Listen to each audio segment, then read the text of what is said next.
زمانی که به صورت حرفه‌ای وارد لاین بافتمون میشید و مشغول به کار میشید، ممکنه حین کار خیلی چالش‌های عجیب و غریبی براتون پیش بیاد. یکی از این چالش‌های بزرگ تموم شدن موهاتونه.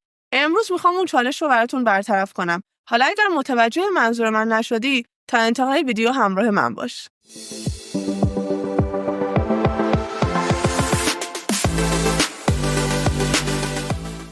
درست متوجه شدی. تموم شدن موهاتون. حالا یعنی چی؟ یعنی شما تصمیم گرفتی برای مشتریت بافت کوین بزنی، یه رنگ مویی مد نظرشه که تو ازش موهای نیم پوش نداری. یا مثلا میخوای برای مشتریت بافت هلندی بزنی، یه رنگ مویی مد نظرشه که تو از اون رنگ موهای تمام پوش نداری. حالا باید چیکار کنی؟ مشتریت رو رد کنی بره، یا مثلا بیای با موهای تمام پوشت بافت کوین بزنی که جلوه کارتو از بین ببری؟ نه. میتونی خیلی راحت با تکنیک تبدیل موهای نیم پوشت رو به تمام پوش و موهای تمام پوشت رو به نیم پوش تبدیل کنی. توی این ویدیو ریز به ریز نکاتش رو بهت میگم که چطوری به شکل اصولی و درست این کار رو انجام بدی که کمترین آسیب رو به موهای الیافت برسونی و خیلی تمیز و طبیعی این کار رو در بیاری. پس تا انتهای ویدیو رو از دست نده. برای اینکه تکنیک تبدیل رو اصلا بتونید انجامش بدید، به این 2 تا وسیله احتیاج دارید و باید توی سالنتون داشته باشید. اتوی مو حتما سالونی باشه، حتما درجه حرارتش قابل تنظیم باشه و ویو ریز که اونم همینطور حتما سالونی باشه و درجه حرارتش قابل تنظیم باشه. این 2 تا وسیله خیلی مهمه و باید حتما داشته باشید. یعنی اصلا اگه نباشه که نمیتونید کلاً تکنیک تبدیل رو پیاده کنید. اما وسیله بعدی که اونم بهتره توی وسایلتون داشته باشید، یعنی کمکتون میکنه که حالا راحت‌تر موها رو نگه دارید و کار ویو کردن و اتو کشی رو روش انجام بدید، این پایه‌های رومیزی سرمانکنه. اینا هم خیلی خوبه، اگر داشته باشید بهتره. اگر هم نباشه حالا میتونید بالاخره دور یه وسیله تو سالن موها رو بپیچید، اما خب این پایه‌ها باشه دیگه خیالتون راحت‌تره و کارتون سریعتر انجام میشه. 2 تا وسیله بعدی هم برس و شونه دندون ریزه که خب برای برس کشی و شونه کردن موها حین کار به این 2 تا وسیله احتیاج داریم. اما بریم سر موهامون. من اول میخوام موهای تمام پوشم رو به موهای نیم پوش تبدیل کنم، یعنی میخوام با اتو کشی کارمو شروع کنم. خب بریم ببینیم بعد چیکار کنیم. من اتو رو میزنم به برق دخترا، ولی دقت کنید دمای اتوی موی من اصلاً بالا نیست، یعنی میارم روی کمترین درجه حرارت تا داغ نشه، خیلی داغ نشه. میذارم که این اتو به اون دمایی که میخوام برسه. بهتون گفتم اصلا اجازه نمیدید اتو خیلی داغ شه، یعنی حرارت اتو رو میارید روی پایین ترین درجه ممکن که این اتو اولش خیلی داغ نشه. حالا علتش رو بهتون میگم. اما میریم سراغ مو. مویی که من آوردم ببینید موی تمام پوشه، کاملا مشخصه تو دوربین. میبینید چقدر رد ویوش عمیقه. حالا باید چیکار کنید؟ خب همتون میگین الان روی مو رو کامل اتو کشی میکنی، اما خیلی نکته داره. کامل به نکاتی که میگم گوش کنید. به هیچ وجه یه دسته موی زیاد مثل این رو من یه دفعه بر نمیدارم اتو کشی کنم. چرا؟ چون اصلاً یک نواخت لخت نمیشه. یه جاهایش رد ویو بیشتر میمونه، یه جاهایش کمتر و موهام رو خراب میکنه. میام حجم موهام رو کم میکنم. حجم موهای توی دستتون رو کم میکنید و حتما قبل از شروع به کار برس کشی میکنید. چرا من دونه دونه دارم این نکات رو بهتون یادآوری میکنم؟ چون میدونم زمانی که مشتری میاد توی سالنتون، الان شاید بگید خب دیگه برس کشیدن موها یادآوری نداره، اما زمانی که مشتری اونجا نشسته و شما میخواین کارشو انجام بدین، انقدر استرس میگیرید، چون اینا رو دیدم تو هنرجوام، انقدر هول میشید، نگرانید نکنه اون مشتری ناراحت بشه، نکنه مشتریتون بذاره بره، که خیلی از مراحل کار رو انجام نمیدین و بدتر به جایی که یه کار با کیفیت تحویل مشتری بدین، کارتون خراب میشه. پس اول خوب برس کشی میکنید. چون حتی ببینید موهای من کاملا نو بود، اما چون بالاخره توی جلدش مونده و یه مدت ازش استفاده نشده، باید کاملا این تارهای مو از هم باز بشه. پس ببینید خوب برس کشی میکنم تا پایین موهام از هم باز بشه. گره نیست بچه‌ها. موهایی که شما نوعه و برای اولین بار دارید ازش استفاده میکنید اصلا گره نداره. ببینید موها فقط توی همدیگه رفته. شما باید برس بکشید، این تو هم رفتگی رو از هم باز کنید. میبینید؟ بیج. خب حالا چرا بهتون میگم که هیچ وقت با دمای زیاد کار نکنید، چون شما با جنس موهای الیافی که دارید آشنا نیستین، نمیدونین چقدر میتونه حرارت رو تو خودش تحمل کنه. ممکنه با یه حرارت کوچیک آب بشه، جمع بشه و از بین بره. پس میاید حرارت اتو رو میارید پایین و به هیچ وجه از بالا اتو نمیکشید. از نوک مو شروع میکنید به اتو کشی. ببینید آروم آروم اتو رو بعد میاریم بالا. خب من یه چند بار اتو میکشم، میبینم که خب موهای من مقاومه. ببینید الان موهایی که من دارم برند امتیه و من تستش کردم و میدونم که تا حرارت‌های خیلی بالا رو هم جواب میده. اما چون شما نمیدونید که اون برندی که دارید استفاده میکنید تا چه حد پاسخگو حرارتتون هست، از کم شروع میکنید. من میام یه کوچولو حرارت اتو رو میارم بالاتر که سرعت کارم بره بالا. دوباره از نوک مو که اگر خواست احیانا آسیبی به موهای من وارد کنه پایین موهام باشه، نه وسط موهام. میبینید؟ پس شما شروع میکنید آروم آروم اتو کشی میکنید. اگر که به اون اطمینان خاطر رسیدید که موهای شما توانایی و تحمل حرارت‌های بالا رو داره، میتونید آروم آروم حرارت رو بالا ببرید. هیچ اشکالی نداره، سرعت کارتون بیشتر میشه. دقت کنید معمولاً نوک موها بیشتر احتیاج به اتو کشی داره نسبت به جاهای دیگه مو. این معمولاً توی همه موهای الیاف صدق میکنه. میتونید رو نوک موها یه مقدار بیشتر اتو رو مکس بدین، اما به هیچ وجه روی قسمت‌های دیگه مو اصلا مکس نکنید. اتو باید در حال حرکت باشه. اصلاً هیچ قسمت مو وسط‌های مو نیاین مکس کنید. ببینید الان به نظر من این قسمت موهام خیلی خوب شده. دقیقاً شده مثل موی نیمپوش. دخترها یه نکته رو بهتون بگم، از نظر جنس این مو قرار نیست جنسش تغییر کنه و ما فقط داریم پوست مو رو میگیریم و موها رو یه مقدار لخت میکنیم. کار راه اندازه، اما شما همیشه نیاید از این روش استفاده کنید، چون بالاخره دخترها موهای نیمپوش یه مقدار حالت ابریشمی تر هستن، خصوصا خود برند امتی موهای نیمپوشی که داره خیلی ابریشمی و لخت و قشنگه و شما هیچ وقت نمیتونید با اتو کردن موهای تمام پوشش به اون موهای نیمپوش برسید. یعنی از نظر جنس هم کیفیتش با این موها متفاوته. خب حالا ببینید الان نمیدونم توی این دوربین مشخص هست یا نه، ولی تو دست من که کامل مشخصه. این دو قسمتمون رو میبینید؟ امیدوارم که مشخص باشه. اینجا اتو نشده ولی اینور اتو شده. میبینید؟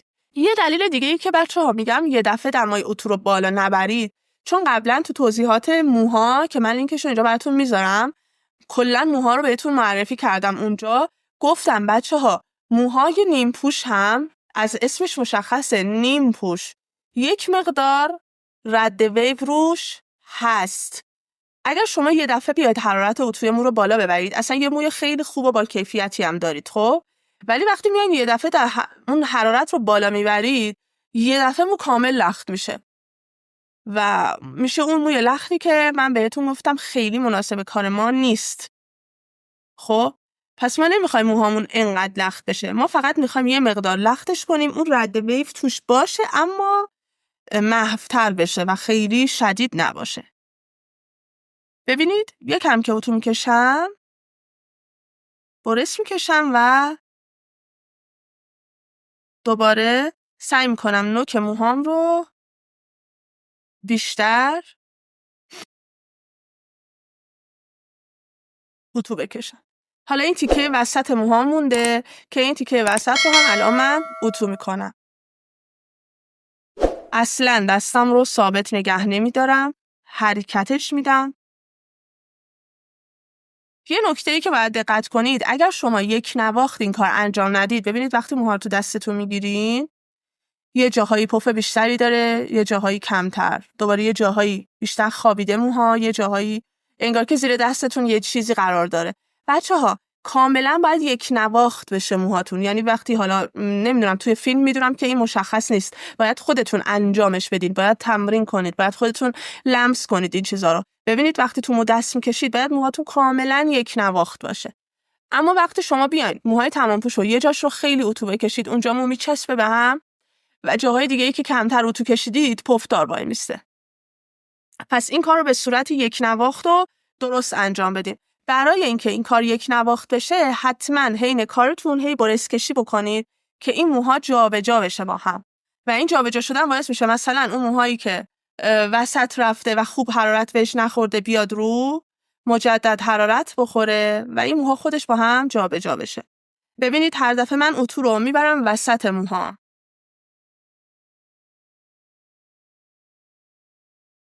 ببینید میبرم وسط موهام و این وسط بردن باعث میشه میگم اون موهایی که لابلای موهای دیگه است و خوب حرارت بهش نمیرسه اینطوری حرارت رو به خودش میگیره و لخت میشه. دوباره من میام یه مقدار برس کشی میکنم این سمتو.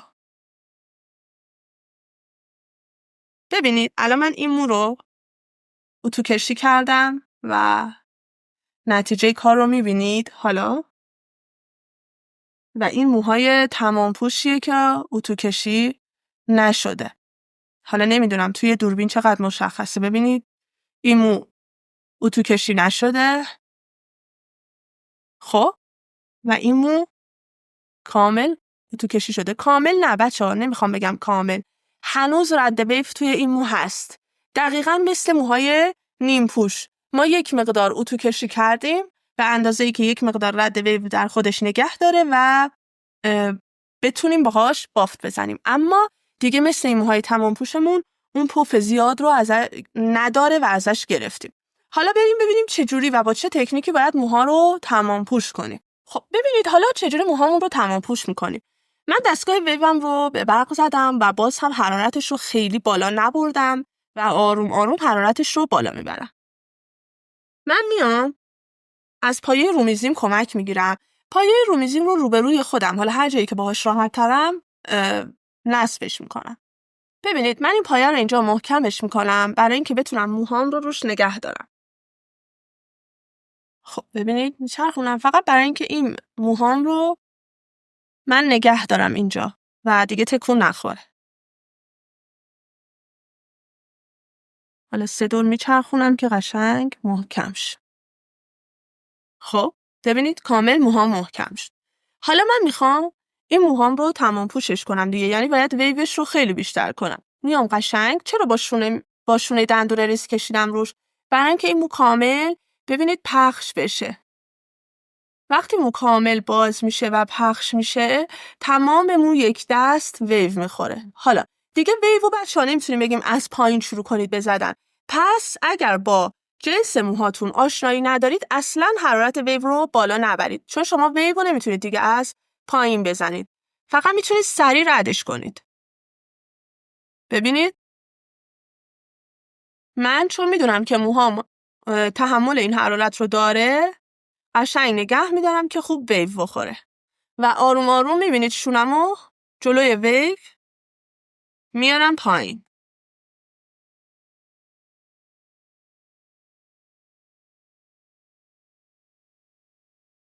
و تا نوک مومو من این کار رو انجام میدم. حالا بچه‌ها من برای اینکه شما باز متوجه تفاوتش بشید یک سمت مو رو ویو میزنم. خب این سمت مو که بسته است رو دیگه ویو نمیزنم و همین سمت رو فقط تا انتها ویو میزنم تا شما ببینید تفاوت این دوتا مو وقتی ویو میخوره و ویو نمیخوره چیه. خب حالا من تا نوک مو میزنم چون الان تو دوربین در هر صورت مشخص نمیشه بچه‌ها. پس روشش به این صورته. من یک بار دیگه از بالا میزنم شما ببینید موها رو کامل روی شونه باز میکنید که این باز کردن مو کمک میکنه که ویو و همه تار موهاتون به یک اندازه بخوره. نگاه کنید من کامل روی شونم موهام رو باز میکنم. میبینید؟ نگاه کنید به این شکل بازه.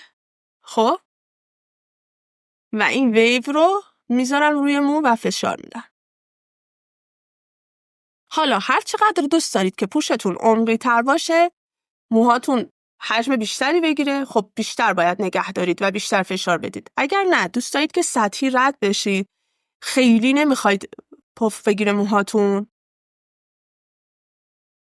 سریع رد میشید، خیلی فشار نمیدید.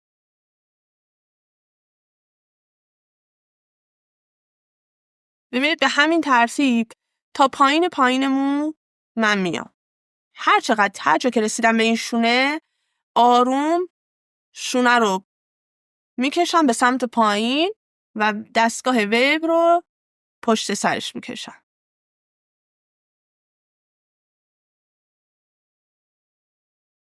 ببینید حتی اگه شونه در بیاد هیچ اشکالی نداره.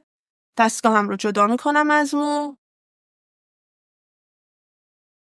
موهام رو باز میکنم مجدد روی شونه. ببینید میارم پایین.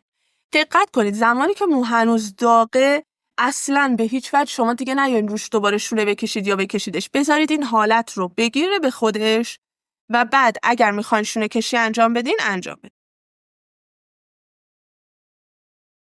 حالا من دیگه تا نوک موها رو ویوش رو میزنم به همین ترتیب و در انتها میام نتیجه رو بهتون نشون میدم. ببینید من تا پایین موهام رو ویو زدم و حالا الان باز میکنم تا نتیجه رو ببینیم با هم دیگه. اما یه نکته‌ای رو باید بهتون بگم. ببینید ویو زدن هم دقیقاً مثل اتو کشیدنه. یعنی شما باید یک نواخت انجام بدین. اگر یه قسمت مو رو مثلا بیاید 2-3 بار ویوش کنید، خب چه اتفاقی میفته؟ این ویوا هی بالا پایین میشه. باز حجم بیشتری میگیره موهاتون. خب اگر یه جایی رو بیاین نه همون یه بار ویو کنید برید پایین، خب ویوا یه دست رو هم میفته، پس یه مقدار حجم دهی مو کمتر میشه. پس اگر یه جا رو میاین 2 بار ویو میزنید، همه جای مو رو باید 2 بار ویو کنید و این نکته رو حتما حواستون باشه. حالا بریم با هم نتیجه رو ببینیم و تفاوت این دوتا مو رو ببینید چقدر با هم متفاوته. شاید میگم باز هم توی دوربین خیلی این تفاوت خودش رو نشون نده، ولی من حالا دوربین رو میارم از جلو تا شما کامل ببینید. نگاه کنید این موییه که ویو خورده، میبینید رد ویو کاملا روی موها مشخصه. تار مو دقیقاً مثل موهای تمام پوش از هم جدا میشه و این قسمت هم که خود موهای نیم پوشمونه و میبینید که کاملا به هم چسبیده است. خب پس دقت کنید، حتی توی دستم نگاه کنید دخترها، حجم این دوتا دسته رو با هم نگاه کنید، اصلا کامل معلومه این ور که ویو خورده چقدر پف کرده و این ور که اصلا ویو نداره چقدر خوابیده شده موها. میبینید؟ پس این خیلی کمکتون میکنه این تکنیک رو انجام بدید برای زمانهایی که میخواید مثلا درداک درست کنید، آفرو درست کنید، فوریه برای مشتریتون، یا اینکه مشتریتون یه رنگ خیلی خاصی مد نظرشه که شما ازش ندارید اون لحظه و میتونید با این تکنیک خیلی راحت مشتری رو راضی نگه دارید، راه بندازیدش و به نوعی اون کسب درآمدتون رو محدود نکنید فقط به موهایی که دارید و خیلی راحت با بقیه موهاتون هم درآمد داشته باشید. فقط کافیه که یک مقدار خلاق باشید، اما باز هم تاکید میکنم آرامش خودتون رو حفظ کنید و خیلی با خونسردی این کار رو انجام بدید و مطمئن باشید که بهترین نتیجه رو ازش میگیرید. ممنونم از اینکه همراه ما بودین. اگر این سبک از ویدیوها رو میپسندید خوشحال میشم که با لایک کردن ویدیوها ازمون حمایت کنید. همینطور یادتون نره که کانال رو سابسکرایب کنید. مرسی از نگاه زیباتون.